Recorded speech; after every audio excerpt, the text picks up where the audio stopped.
Ghazali menolak dengan kesimpulannya.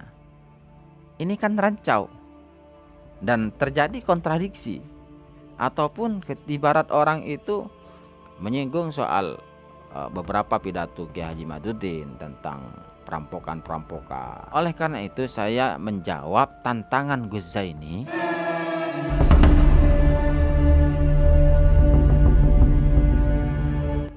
Assalamualaikum warahmatullahi wabarakatuh.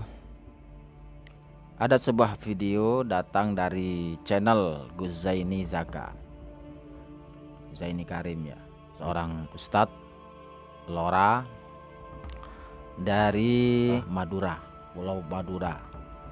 Ya mungkin sama, kalau dalam hal Maduranya sama.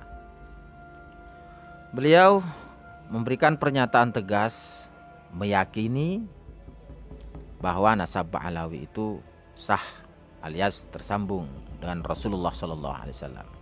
Sehingga dari situ dia menyatakan bahwa siapa saja yang tidak setuju atau berseberangan dengan Gus Zaini Zaka ini siap untuk berdebat dengan orang yang tidak setuju dengan beliau. Nah, di sini sebelum saya jawab tantangan Gus Zaini Zaka ini, terlebih dahulu saya ingin memberikan poin dari video tersebut. Beberapa hal dari ucapan Gus Zaini ini sangat kontradiksi. Kenapa? Di sisi lain beliau sepakat dengan Kiai Haji Maduddin dalam hal tidak penyebutan nama Ubaidillah di beberapa kitab nasab. Gus Zaini sepakat akan hal itu. Tetapi beliau tidak sepakat dengan kesimpulan Kiai Haji Maduddin yang menyatakan batil, mungkote. Dalam sebuah tesis atau penelitian, setelah beberapa melalui ujian-ujian untuk disodorkan kepada halayak umum, bahkan dipersilahkan bagi siapapun yang ingin membantah beliau secara kajian ilmiah. Nah, sejauh ini kita melihat beberapa orang yang sudah mencoba untuk membantah kajian dan tesis Kiai Haji Maduddin itu selalu dijawab oleh beliau. Termasuk dari Habib Rumail Abbas. Mungkin sampai saat ini Habib Rumail Abbas masih terus mencari apa yang diminta oleh Kiai Haji Maduddin agar bisa taslim atau menyepakati ketersambungan nasab Ba'alawi. Tapi sampai detik ini pun juga masih belum ada. Artinya kita semua masih sepakat bahwa tesis Kiai Haji Maduddin itu masih belum terbantahkan. Kita anggap bahwa setelah melewati beberapa ujian, diangkat ke permukaan, bukan hanya dalam satu forum, tetapi ini diangkat ke halayak umum, ke publik dalam skala nasional bahkan internasional pun. Masih belum betul-betul ada orang yang dengan lantang seperti lantangnya Kiai Haji Maduddin dalam hal mengajak diskusi. Artinya kebanyakan dari mereka masih memberikan asumsi-asumsi untuk mematahkan. Paling berani itu adalah Habib Rumail Abbas. Walaupun masih juga membingungkan dari bantahan-bantahan Gus Rumail Abbas ini. Sampai detik ini juga kita sepakat bahwa kajian Kiai Haji Maduddin masih belum terbantahkan. Nah, sehingga ketika kajian dan tesis ini masih belum ada yang membantah, maka beliau mengambil kesimpulan bahwa nasab Ba'alawi ini tidak sah, batal, mungkote. Hal seperti itu memang harus dilakukan oleh seorang peneliti. Ya percuma kalau seorang peneliti itu hanya masih dalam tahap penelitian terus, tapi tidak ada natijah dari penelitian tersebut, tidak ada kesimpulan dari penelitian tersebut. Apa yang bisa kita ambil manfaatnya? Sebuah tesis itu bisa kita ambil manfaat kalau sudah merucut pada sebuah kesimpulan.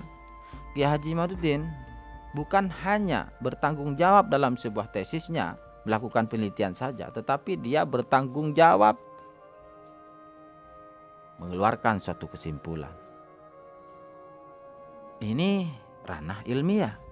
Tentu beliau ini mengacu pada metode pengesahan nasab yang ditetapkan oleh para ahli nasab. Dalam kitabnya Ki Haji Madudin juga banyak menyebutkan tentang metode-metode pengesahan nasab itu seperti apa. Maka beliau mengambil kesimpulan bahwa nasab Ba'alawi ini mongkote, tidak sah. Saya pribadi bukan hanya mendukung dari segi tesisnya, penelitiannya, kajiannya, tetapi saya juga mendukung dalam hal kesimpulannya. Sama, saya bertanggung jawab terhadap keyakinan, kebenaran yang saya yakini. Karena ini sebuah sikap. Jadi perbedaannya, saya mendukung kajian Ki Haji Madudin. Saya sepakat dengan apa yang menjadi tesis beliau, bahwa nama Ubaidillah itu tidak disebut dalam beberapa kitab nasab. Dan beliau mengambil kesimpulan bahwa secara metode pengesahan nasab, nasab Ba'alawi mongkote alias tidak sah. Dan saya juga mendukung akan hal itu. Kalau Ghuzaini ini sepakat dengan bahwa Ubaidillah tidak disebut dalam beberapa kitab nasab. Tetapi beliau Ghuzaini menolak dengan kesimpulannya. Ini kan rancau dan terjadi kontradiksi. Ataupun ibarat orang itu mau makan sesuatu enaknya saja tapi tidak mau kena getahnya. Ghuzaini ini ibaratkan orang makan nangka ya, tapi tidak mau kena getahnya. Tidak mau kena getahnya. Oleh karena itu saya menjawab tantangan Ghuzaini bahwa saya tidak akan berdebat dengan Ghuzaini. Karena saya pikir apa yang mau diperdebatkan?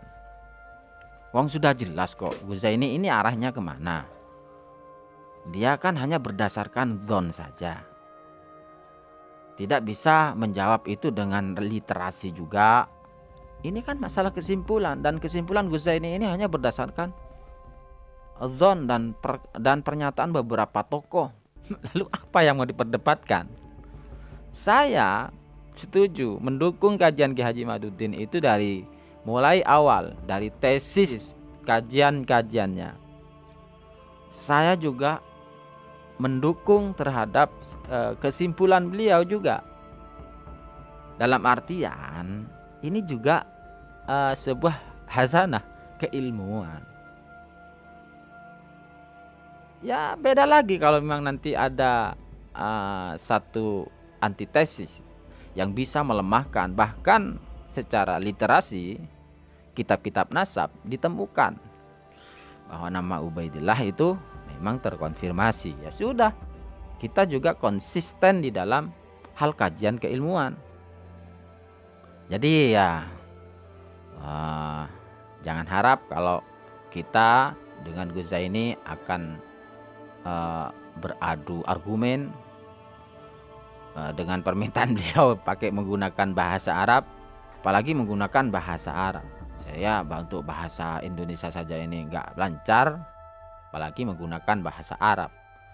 Bisa menggunakan bahasa Arab nanti harus nunggu saya mencatat dulu. Kan lama nanti jadinya. Kan lama nanti ketika Ghuzaini ini mengatakan satu qadhiyah kalimat dengan menggunakan bahasa Arab. Beliau menunggu jawaban saya masih nyatet dulu, saya catat dulu untuk bisa saya ucapkan. Kan lama jadinya, ya nggak menarik nanti jadinya perdebatan seperti itu. Toh juga saya dengan Ghuzaini ini sama-sama YouTuber. Bedanya antara saya dengan Ghuzaini ini, beliau lebih alim dan juga beliau lebih pandai sekali dalam hal untuk memancing respon para penonton. Jadi gaya marketing dalam hal media sosial saya akui Ghuzaini itu lebih mantap, top. Pak, ilmu marketingnya itu mantap sekali Ghuzaini. Biasa. Saya akui itu. pandai sekali membuat emosional penonton, membuat judul-judul itu keren. Saya banyak belajar sama beliau. Terkait keilmuannya juga beliau alim. Kalau saya jauh dibanding beliau, tidak ada apa-apanya. Cuman saya hanya masuk dalam hal perbedaan saja. Biasa kan berbeda, kata beliau itu kita berbeda boleh. Kita berbeda boleh, berbeda pandangan, asalkan tidak saling gontok-gontokan. Ya boleh kita saling menghargai apa yang menjadi keyakinan dari Gus Zaini, kita hargai, meyakini keabsahan nasab Alawi, ya monggo silahkan. Begitu juga saya dukung tesis beliau Kiai Haji Imaduddin dan juga mendukung kesimpulannya. Jadi beda pandang kan enggak apa-apa. Memang enggak apa-apa, asalkan saling terjalin silaturahim.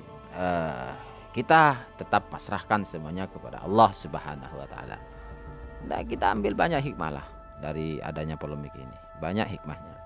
Banyak hikmahnya. Menyinggung soal beberapa pidato Kiai Haji Imaduddin tentang perampokan-perampokan. Iya, memang itu konteksnya berbeda dari sisi tesis kajian secara ilmiahnya. Konteksnya agak berbeda dengan ketika beliau memfokuskan pada tesisnya. Memang konteksnya berbeda. Beliau ketika di panggung, dia seorang penceramah, dia seorang motivator. Apa yang perlu diperbaiki, apa yang perlu diangkat, itu ya menjadi kewajiban seorang pembicara, kewajiban seorang motivator. Jadi ngapain juga dikritik? Toh kalau seumpamanya itu bukan sebuah kebenaran, gak usah diikuti. Ataupun kalau perlu ya digugat saja. Karena bisa jadi itu sebuah fitnah ataupun tuduhan. Nah, kalau sebuah kebenaran, ngapain kita tidak terima? Biar tidak terlalu lama, cukup sekian. Jadi saya yakin Gus Zaini punya keluasan dada, punya keluasan hati. Jika ada satu hal yang menyinggung perasaan beliau, pastinya beliau memaafkan ucapan-ucapan saya ketika ada satu hal menyinggung. Ihdinas siratal mustaqim. Wassalamualaikum warahmatullahi wabarakatuh.